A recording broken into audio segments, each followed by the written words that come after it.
بسم الله الرحمن الرحيم.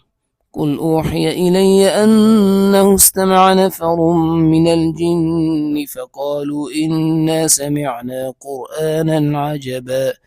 يهدي إلى الرشد فآمنا به ولن نشرك بربنا أحدا وأنه تعالى جد ربنا ما اتخذ صاحبة ولا ولدا وأنه كان يقول سفيهنا على الله شططا وأنا ظننا أن لن تقول الإنس والجن على الله كذبا وأنه كان رجال من الإنس يعوذون برجال من الجن فزادوهم رهقا وأنهم ظنوا كما ظننتم أن لن يبعث الله أحدا وأنا لمسنا السماء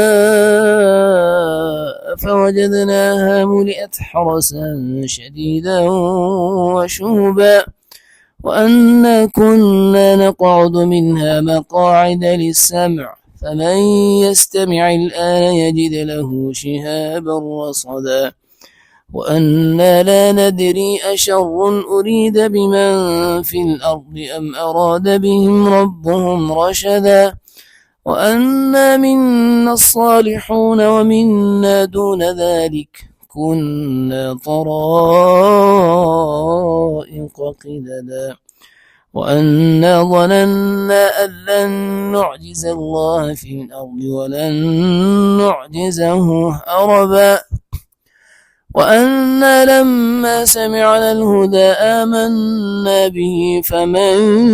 يؤمن بربه فلا يخاف بخسا ولا رهقا وأنا منا المسلمون ومنا القاسطون فمن أسلم فأولئك تحروا رشدا وأما القاسطون فكانوا لجهنم حطبا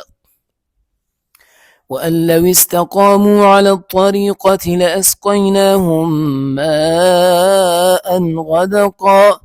لنفتنهم فيه ومن يعرض عن ذكر ربه يسلكه عذابا صعدا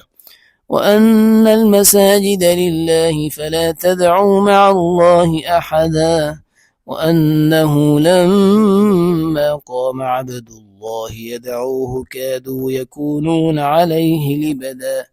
قل إنما أدعو ربي ولا أشرك به أحدا قل إني لا أملك لكم ضرا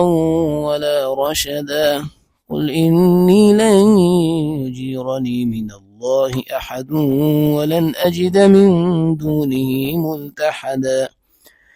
إلا بلاغا من الله ورسالاته ومن يعص الله ورسوله فإن له نار جهنم خالدين فيها أبدا حتى إذا رأوا ما يوعدون فسيعلمون من أضعف ناصرا وأقل عددا قل إن أدري أقريب ما توعدون أم يجعل له ربي أمدا عالم الغيب فلا يظهر على غيبه أحدا إلا من ارتضى من رسول فإنه يسلك من بين يديه ومن خلفه رصدا ليعلم أن قد أبلغوا رسالات ربهم وأحاط بما لديهم وأحصى كل شيء عددا.